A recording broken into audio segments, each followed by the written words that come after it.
Welcome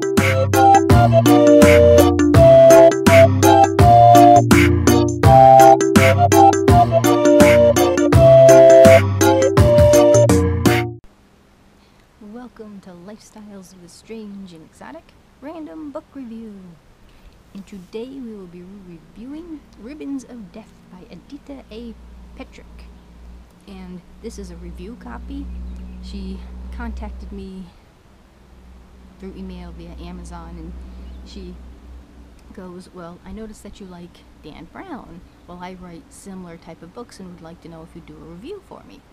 So I'm like, okay, I really love Dan Brown. There's like one book that kind of sucked, two tops. So I'm like, okay, well, if it's similar, and, you know, it's worth a try. So I got the Kindle version, and that's the cover. And of course, when I saw the picture, I'm like, what's this got to do with ancient Egyptian anything? Because I'm totally into Egyptology, so that was like cool. And I got, at first I thought it was like a trilogy, but it's a self-contained book. But I got copies of the Harmony Scroll and the Byzantine collection too, so they'll be upcoming. And this vaguely is like Dan Brown.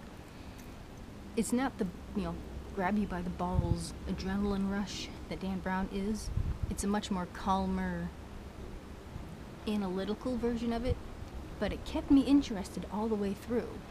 Because, you know, when she kind of said that, I'm like, I don't know, I'll believe it when I see it, it's worth a try.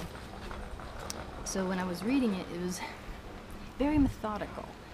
It's much slower paced, but it's not boring in any way, shape, or form. Basically, you're trotting to place instead of like book running, like. And I was very happy when it started. It deals with a certain legend about something called the Peace Taker. Now, I don't believe there's an actual legend of a individual that, when set off, makes everybody go mad and kill each other. And supposedly this individual was born on a blue moon and was cursed by Set, or Seth, and basically the ancient Egyptians' version of the devil, who cursed a son, or a male child, who was a devotee of Thoth, who was a moon god, which is why, you know, he was cursed on a blue moon. So if you're born on a blue moon, and this legend continued throughout history. Well, this happened recently, and this book is done in modern times. So, of course, they're thinking, okay, it's a terrorist attack. So the main character is a not quite FBI agent, but he works with the FBI, and a history professor, sort of like a female Langdon, that knows the legend, who studied the legend, in these two individuals. So it's set up as far as the environment, like Dan Brown, where we have a male and a female and the dude things, you know, and they've got to find the Peace Taker, figure out what's going on, and it's a really, really interesting ride. The characters are really interesting. You want to spend time with them. It's not slow-paced. It's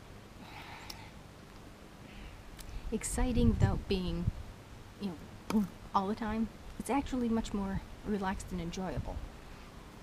It does feel very Indiana Jones-like. So that's more Indiana Jones than Dan Brown, I would say. There were no hiccups. It's very fluid, very easy to read. Somebody who has quite a bit of time could probably read it in a couple of days. And it didn't take you long to get invested in the story and invested in the characters. You feel they're relatable and approachable, so you kind of felt you knew them within the first chapter, which, you know, made it a lot easier for you to go with them in the rest of the book. Let's see. I'm referring to my notes that I take as I read the book. Yeah. And it's not cluttered with characters either. Every now and again, they'll come into, you know, a character that is essential to the story, deal with them, and move on. You're always focused on the two main characters, so you're not cluttered with people that you don't have to deal with. They, you know, do what they've got to do, moves the plot forward. It's very fluid, very liquid. I really, really, really enjoyed this book. So I'm hoping the other two are in a similar vein. So if you want like a thinking man's Dan Brown, definitely check out this author, Aditya A. Petrick. And I believe she has other books other than the 3 that I've got. So I was surprised. I went in kind of going like, we'll see about that. But I enjoyed it, and of course being interested in history and Egyptology, I knew exactly what it was about, so that was even more interest for me. So we'll see what the other 2 books are. And it was a contained story, a very satisfying beginning, middle, and end. It didn't slow down at any point. It was awesome all the way through. So that was my review of Ribbons of Death by Aditya A. Petrick. And you can find it on Amazon. And I don't know if she has a hard copy, but I've got the Kindle version. So thank you for watching. Do remember to comment, rate, share, and subscribe. There's always room for more at The Strange and Exotic. See you next time, and happy reading!